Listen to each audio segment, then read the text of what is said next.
Bismillahirrahmanirrahim. Assalamualaikum warahmatullahi wabarakatuh. Bismillah, alhamdulillah, wassalatu wassalamu ala rasulillah Sayyidina Muhammad ibn Abdullah wa ala alihi wa sahbihi wa ramala. La hawla wa la quwata illa billah. Subhanaka la ilma lana illa ma'alamtana innaka antal alimul hakim. Kita lanjutkan pertemuan hari ini, pertemuan yang keempat, tentang temanya adalah suap bagi pejabat negara. Di dalam RPS pertemuan yang keempat bicara tentang suap bagi aparatur negara atau pejabat negara. Persoalan suap bagian daripada sebuah problem korupsi di hampir semua negara, utamanya di negara kita, negara Republik Indonesia, menjadi sebuah benang kusut yang sulit diurai tentang persoalan korupsi, ya. Korupsi, kemudian bagian di dalamnya adalah gratifikasi, kemudian itulah yang menjadi problem hampir di seluruh negeri, ya. Bahkan di berbagai macam lembaga transparansi, ya, menyebutkan bahwa persoalan korupsi, kemudian persoalan suap, gratifikasi adalah persoalan-persoalan yang sudah akut, ya. Oleh karena itu, maka masalah suap adalah bagian daripada pembahasan di dalam RPS, masail fikih tentang ketatanegaraan, hukum tata negara, ya. Kalau kita kembali kepada ajaran Islam, memang dalam Islam ajaran Islam dibedakan dalam 3 bagian, yaitu pertama adalah menyangkut persoalan akidah, syariat, dan akhlak. Akidah adalah berisi tentang keyakinan umat secara vertikal. Syariat adalah berisi tentang aturan-aturan dan sanksi-sanksi yang berlanggar aturan-aturan tersebut, dan akhlak adalah berisi tentang tuntunan perilaku dan adab kesopanan, baik kepada Allah Subhanahu wa Ta'ala maupun kepada sama manusia. Nah, 3 kategori ajaran Islam itulah yang pada intinya diturunkan oleh Allah Subhanahu wa Ta'ala untuk memberikan rahmat bagi seluruh alam semesta ini, sebagaimana disebutkan di dalam surat Al-Anbiya ayat 107. Allah menyebutkan wa ma arsalnaka illa rahmatan lil alamin, ya. Kemudian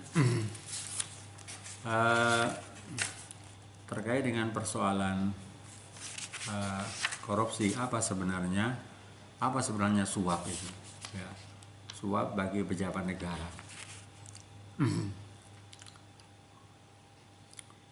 Kalau kita lihat di dalam beberapa lembaga yang menyoroti terhadap persoalan-persoalan krusial, ya, tentang korupsi, ya, dan gratifikasi, kemudian suap, memang dalam indeks persepsi IPK tahun 2007 yang diluncurkan oleh Transparansi Internasional, ya, koalisi global untuk melawan korupsi, menunjukkan bahwa Indonesia berada di urutan ke-143 dengan nilai 2,3, ya. Skor Indonesia mengalami penurunan sebesar 0,1% dibandingkan IPK tahun 2006. Dengan nilai IPK tersebut, negara Indonesia masuk dalam daftar negara terkorup di dunia bersama dengan 71 negara yang skornya ada di bawah 3. Data dari Indonesian Corruption Watch (ICW) menunjukkan bahwa hingga akhir tahun 2006 sampai 2007 terjadi peningkatan kasus korupsi hingga 14,4 triliun dari 161 kasus korupsi. Kebocoran terjadi di pengadaan barang dan jasa proyek. Selama 5 tahun kebocoran pengadaan barang dan jasa diperkirakan mencapai lebih dari 30% per tahunnya. Ini adalah sesuatu angka yang sangat mencengangkan ya.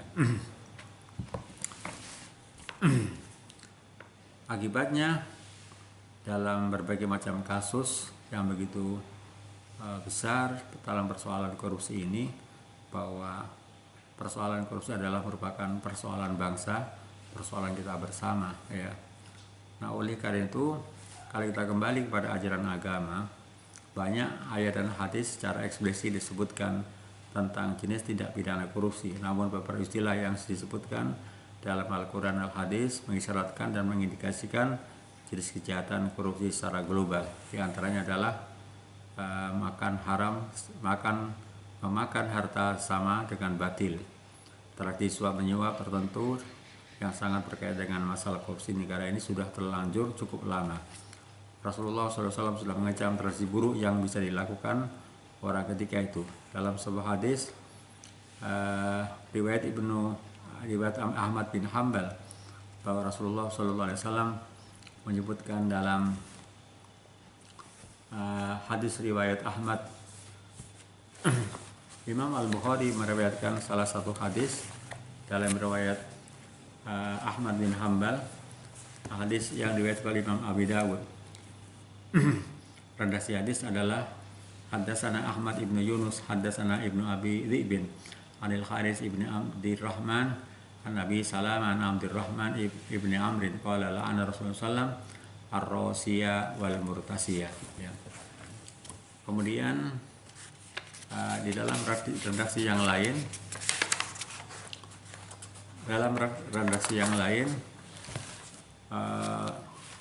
Rasulullah Shallallahu Alaihi Wasallam menyebutkan dalam riwayat Sauban ya, dalam riwayat Sauban Rasulullah menyebutkan la'anallahu ar-rasiya wal murtasiya fil hukmi ya, dalam riwayat Abi Hurairah. Kemudian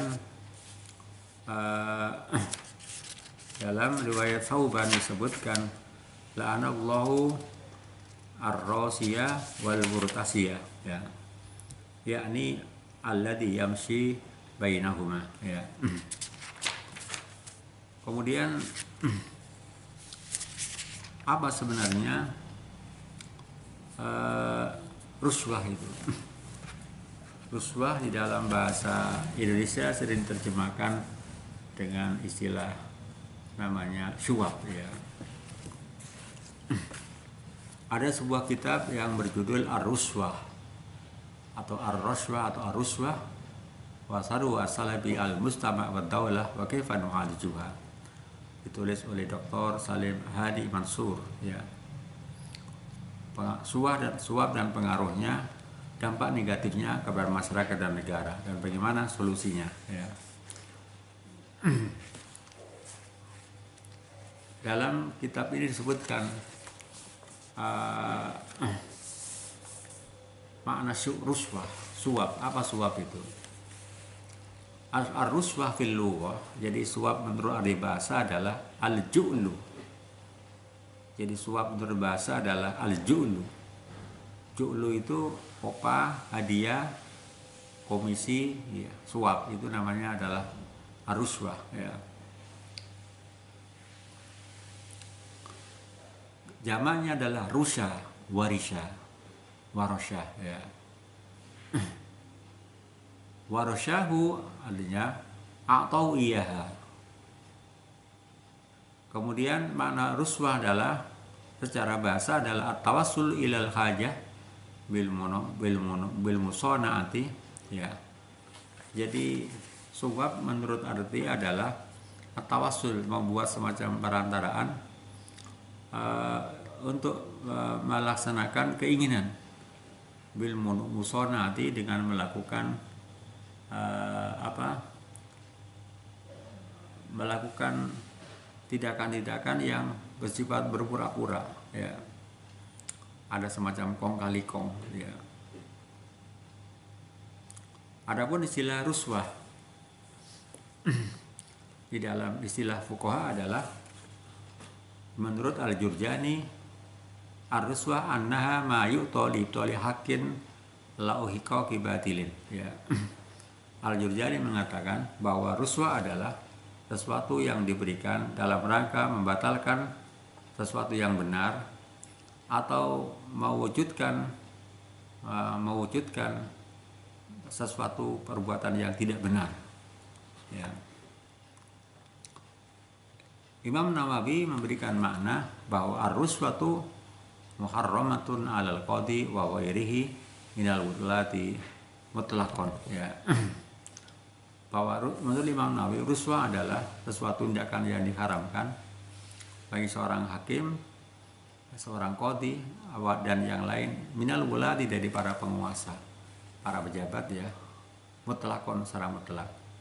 Li anna tasfa'u ilaihi liyahkuma bihaqqin, karena ruswah itu diberikan kepadanya dalam rangka memberikan putusan hukum dengan cara yang benar, au liyamtani'a min dulmin, atau mencegah dari bentuk kedoliman, wakilau mawajibun alaihi, ya, fala yajuzu akhdul iwadi minhu, dan keduanya menegakkan kebenaran atau mencegah kedoliman adalah sesuatu yang wajib bagi seorang qadhi, fala yajuzu akhdul iwadi anhu, ya. Oleh karena itu, maka tidak boleh bagi seorang hakim untuk mengambil iwat, pengganti dari bentuk tindakan-tindakan yang dilakukan, karena tadi itu menegakkan, menolak dari menegakkan, tidak mau menegakkan kebenaran dan melakukan kedoliman, ya. Kemudian ada istilah lain yang memberikan makna bahwa ruswah adalah riswah atau ruswah, ya.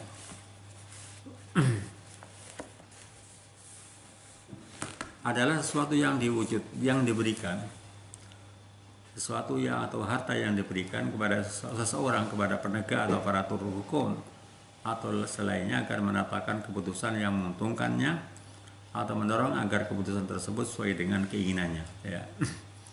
Itu makna ruswah, ya.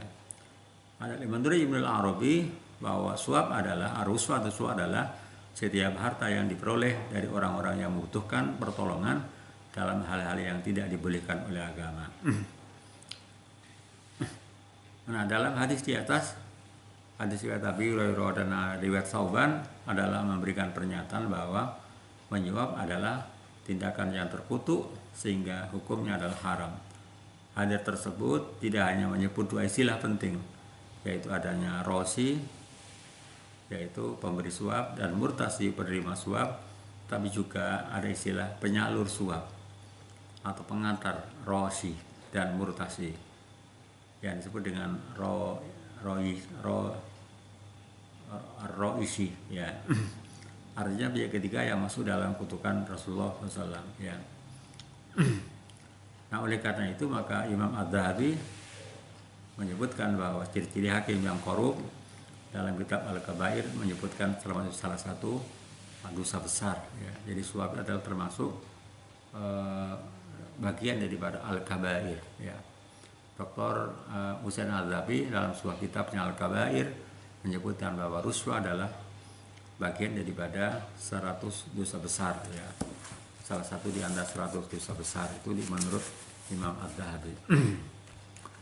Kemudian ada beberapa istilah lain yang hampir sama dengan ruswah. Di dalam kitab ini disebutkan bahwa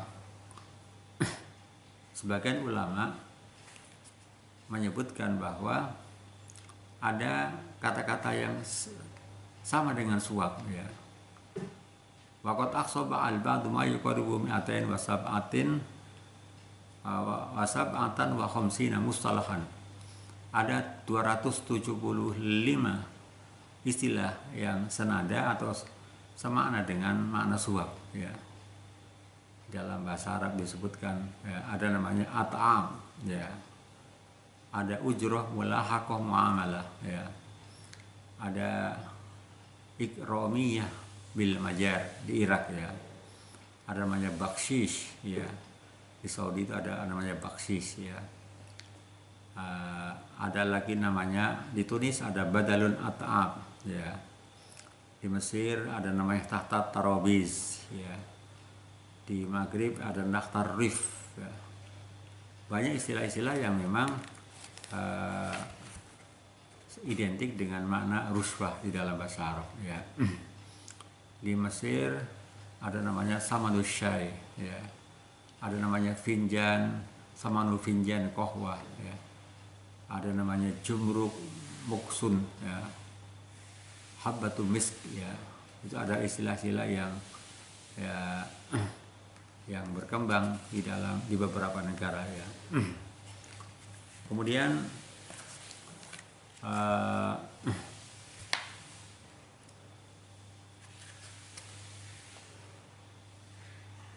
kenapa bahwa ruswah itu sudah menyebar di berbagai macam lini kehidupan ya.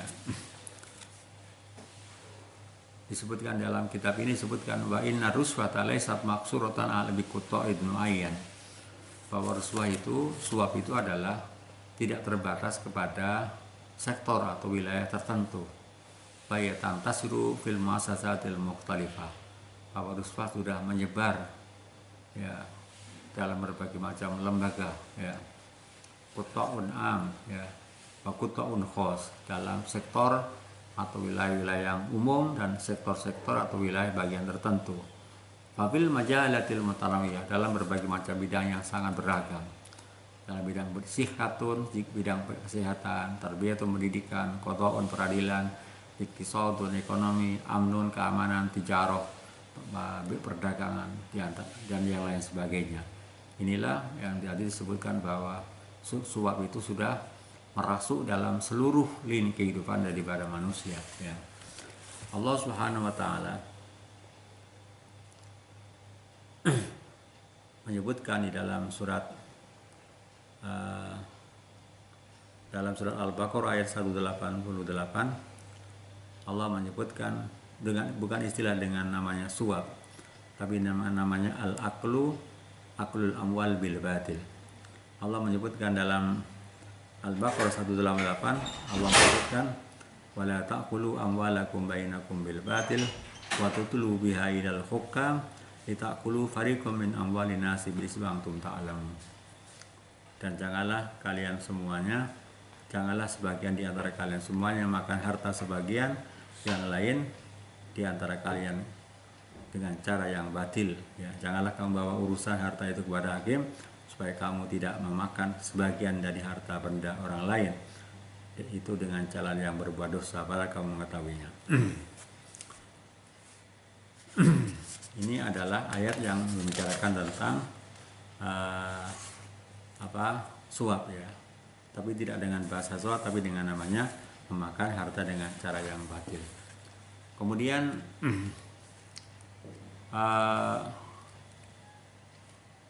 di dalam kitab Ar-Ruswah ini ya, disebutkan bahwa dasar-dasar hukum yang melandasi adanya larangan ruswah ya. Disebutkan bahwa fal adillatu ala tahribi ruswati bi anasir as-salasa. Adapun dalil-dalil yang menjelaskan tentang haramnya ruswah dengan beberapa unsur, 3 unsur, yaitu ar-rasi, orang yang menyuap, wal murtasi, orang yang menerima suap, war-roisi bainahuma, dan orang yang menjadi broker atau maklar suap. Katsiratun, banyak sekali fil kitab sunnah, di dalam Al-Quran dan hadis.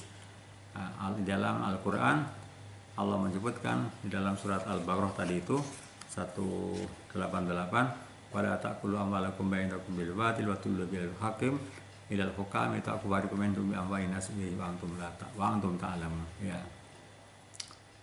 Allah kemudian di dalam surat yang lain, tadi surat Al-Baqarah, di ayat yang lain Allah menyebutkan ya ayyuhalladzina amanu la ta'kulu amwalakum bainakum bil batil il antakun tijaratan tarodin. Wahai orang-orang beriman, janganlah kamu memakan harta kalian semua dengan cara yang batil, dengan cara yang tidak benar, ya. Illa antakuna tijaratan, kecuali harta itu adalah hasil perniagaan antarodin yang diperoleh dengan cara saling antarodin, dengan saling ridho, saling suka, saling rela di antara kalian semuanya. Kemudian di dalam hadis Abi Hurairah tadi sudah disebutkan la'anallahu Nabi radhiyallahu anhu sallam qala la'anallahu rasiya wal murtasi fil hukmi, ya. Allah mengutuk, Rasulullah SAW mengutuk orang yang menyuap, menerima suap di dalam persoalan hukum, ya. Kemudian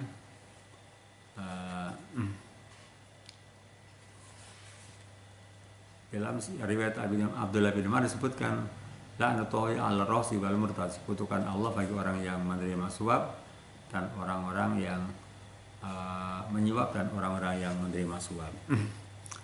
Kemudian di dalam hadis lain disebutkan, yaitu adalah kasusnya Rasulullah SAW terkait dengan persoalan gratifikasi. Itu adalah bagian daripada suap, ya. Di dalam hadis riwayat ayat Abdullah ibnu Muhammad disebutkan hadatsana Abdullah ibnu Muhammad hadatsana Sufyan an-Zuhri an Urwah ibni Az-Zubair an Abi Humaid As-Sa'id radhiyallahu anhu qala istamala an-nabiy sallallahu Rasulullah sallallahu alaihi wasallam mengangkat seorang pegawai, seorang karyawan, rajulan, seorang laki minal Azid, dari kabilah Azd, ya. Yuqalu lahu Ibnu Ludbiyah, ya. Namanya Ibnu Ludbiyah. Ala shadaqati, untuk mengumpulkan zakat, ya. Falamma qadima, setelah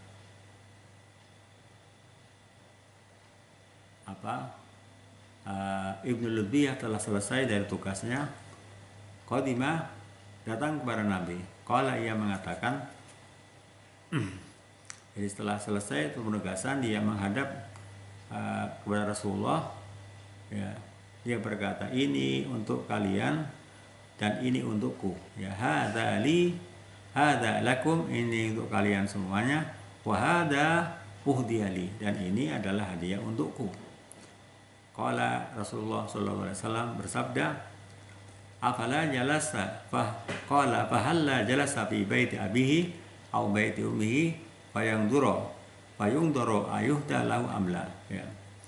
Apakah tidak lebih baik dia berdiam diri saja di rumah ayahnya atau di rumah ibunya, ya. Cobalah lihat, ya.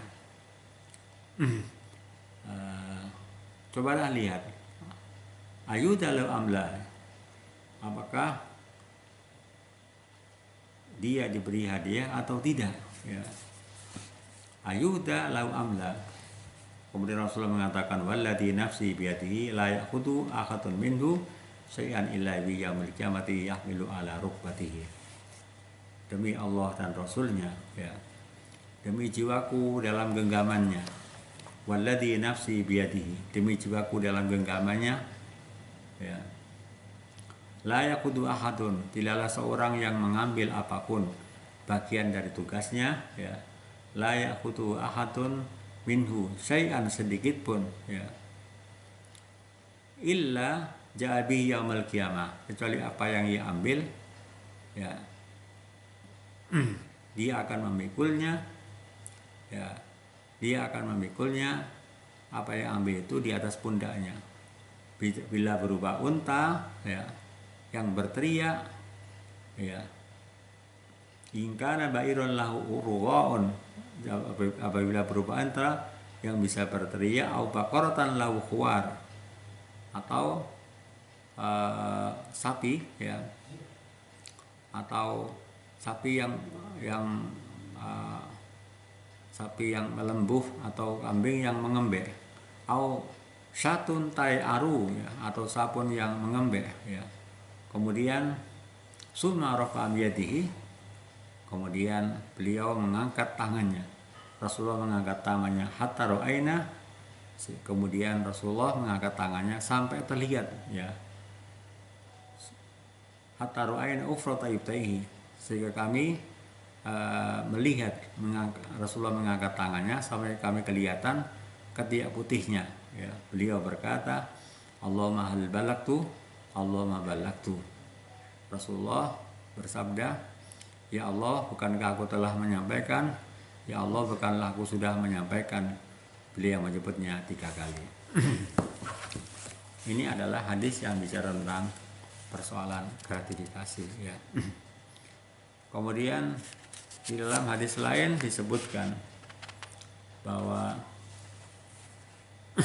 waqad qala Rasulullah sallallahu alaihi wasallam, man ista'malnahu minkum ala amalin, barang siapa yang telah kami angkat ya di antara kalian semuanya untuk menduduki sebuah jabatan, fakatamna ya mikyaton, fakatamana mikyaton, kemudian dia menyembunyikan mikyat ya, alat katakan alat sebesar jarum ya, fama fauqa, atau jadi atasnya, karena gululon, maka barang yang sebesar jarum itu adalah merupakan sebuah tindakan gulul ya, adalah sebuah bentuk tindakan namanya gulul ya, penggelapan ya. Ya'ti bi yaumal qiyamah, apa yang ia gelapkan nanti akan datang dibawa olehnya besok kala di yaumul qiyamah. Jadi 2 hadis tersebut adalah bagian dari salah satu bentuk korupsi yang disebut dengan namanya gratifikasi ya. Dari asbabul wurud, hadis yang terdapat dalam matan hadis di atas menjelaskan bahwa kedatangan utusan Nabi yang bernama Ibnul Lubiyah tadi ya, diberi tugas untuk mengumpulkan zakat. Ia datang dengan bawa harta banyak setelah dia berhasil dikumpulkannya. Namun harta itu dibagi 2. Satu bagian adalah zakat yang dikumpulkannya, sedangkan yang lainnya adalah bagian yang didapatnya. Atas dasar kenyataan inilah kemudian Rasulullah SAW melaunching sabda hadis di atas ya, hadis yang panjang itu ya. Man ista'malnahu ya, Rasulullah meluncing salah satu hadis yang begitu panjang tentang kasusnya adalah sahabat Ibnu Lubiyah ya. Dari hadis di atas, hadis tentang kasusnya rajulan minal Az ya, seorang laki-laki dari kabilah Az yang bernama, disebut dengan nama Ibnu Lubiyah, bahwa Nabi SAW melarang orang yang bertugas untuk mengumpulkan zakat untuk menerima hadiah dari orang-orang yang ditagih zakatnya. Hal ini karena memberikan hadiah itu terkait dengan tugas dan harta zakat yang akan dikumpulkannya, sebab ia hanya bersantai-santai saja di rumahnya. Sebab jika ia bahasnya bersantai-santai di rumahnya, apakah mungkin akan ada orang yang datang untuk memberikan hadiah ya, sebuah pertanyaan yang berdana penegasan ya. Dalam hadis ini ada beberapa hal kemungkinan alasan pemberian hadiah. Pertama adalah, jadi dengan kasusnya Ibnu Lubiyah ini ada beberapa hal alasan orang memberikan hadiah. Pertama adalah karena kasihan terhadap tugas, yang kedua karena ingin ditolong, dan ketiga sekedar menambah dari jumlah harta seharusnya yang ia bayar.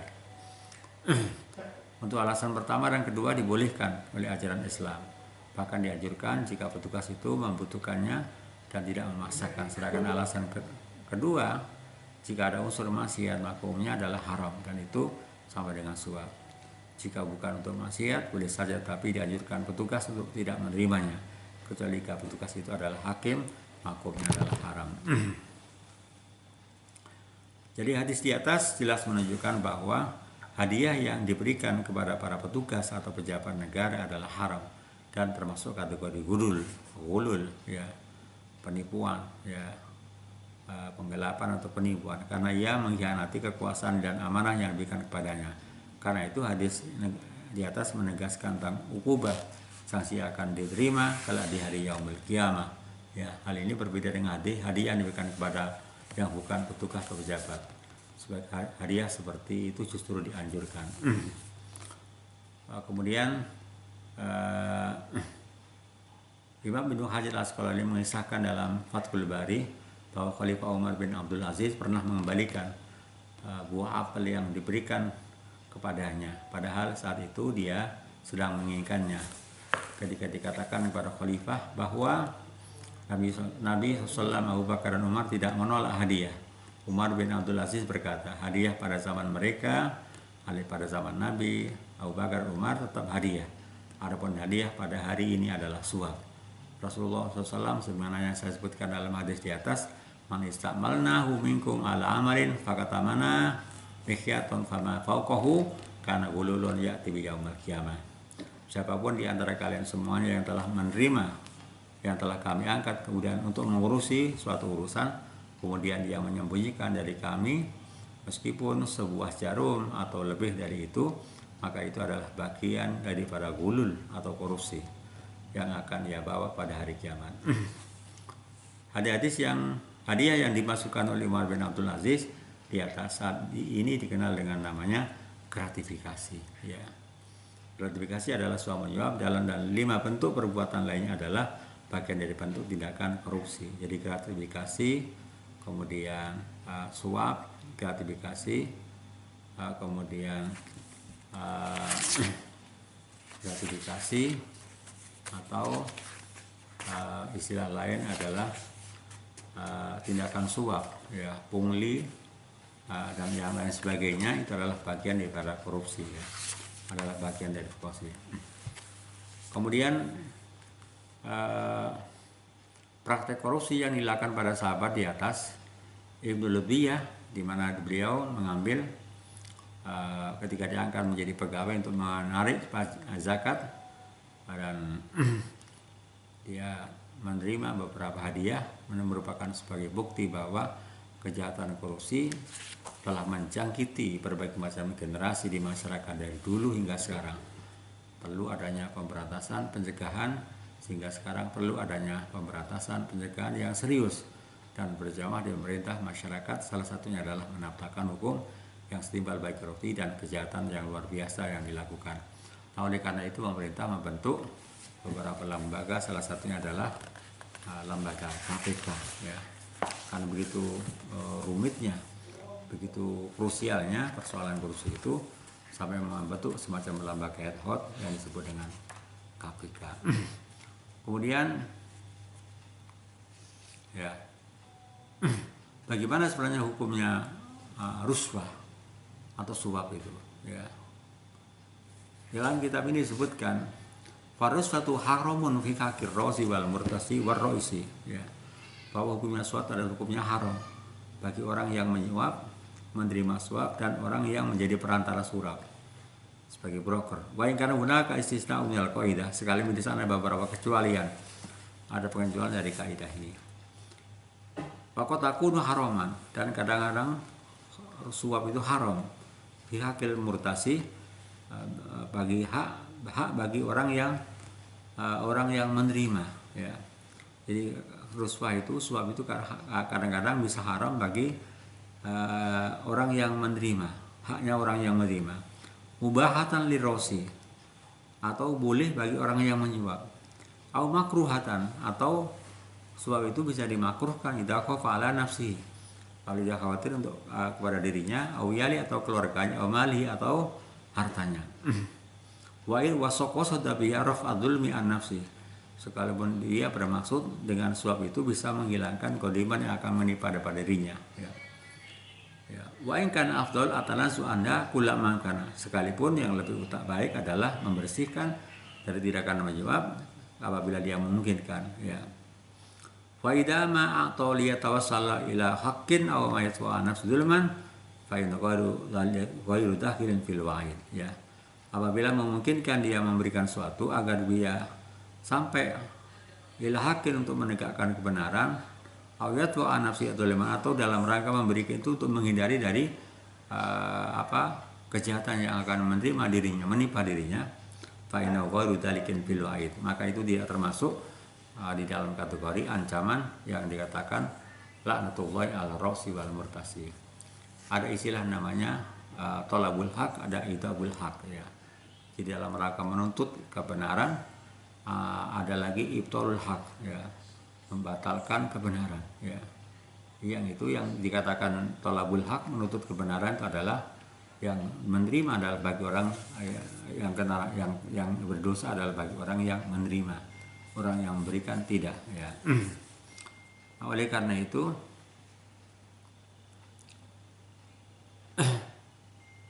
itu dalam kitab ini disebutkan wabinaan alaihi, berdasarkan kepada penjelasan di atas, faunaka arba'atu anwa'in hukumiyah, ada 4 macam ya, ada 4 macam ruswah, ada 4 macam suap ya, sekaligus juga ada di aspek hukumnya. Pertama, bahwa ma huwa haramun alal akhidi wal mu'ti ya, ada ruswah yang haram bagi orang yang mengambil dan orang yang memberi ya. Alal akhidi, orang yang mengambil, wal mu'ti, dan orang yang menerima ya. Contohnya apa? Ar-ruswatu ala taqlidil qada'i wal imarati tsumma la yasiru qadiyan wala amiran ya. Jadi suap dalam rangka menduduki jabatan-jabatan peradilan atau jabatan-jabatan di pemerintahan ya. Yang kedua, irtisaul qadi liyahkuma, jadi memberikan suap kepada hakim agar dapat memberikan putusan hukum sesuai dengan keinginannya. Wa huwa kadzalik haramun ala janibaini, jadi menyuap kepada hakim itu haram keduanya, haram bagi orang yang memberi dan juga haram bagi orang yang menerima ya.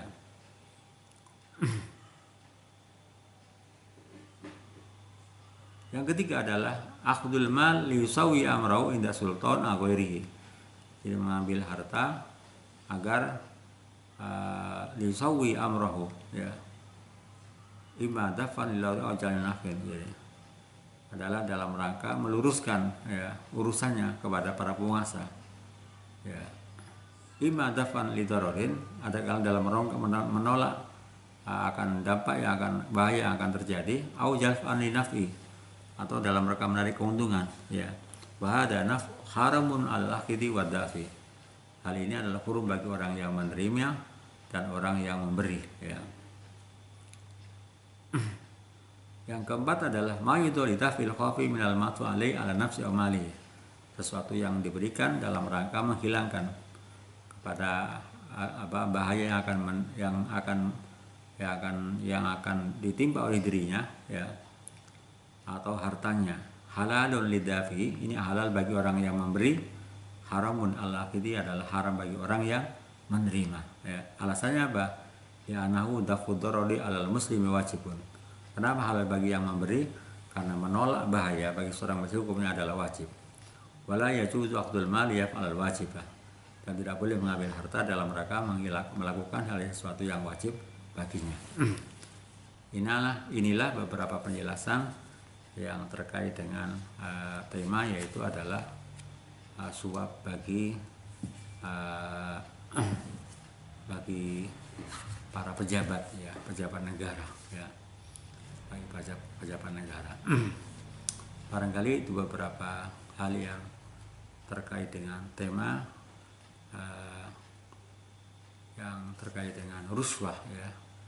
Ruswah, mudah-mudahan apa yang telah kami jelaskan dapat dipahami dengan beberapa hadis dan ayat Quran yang telah kami sebutkan.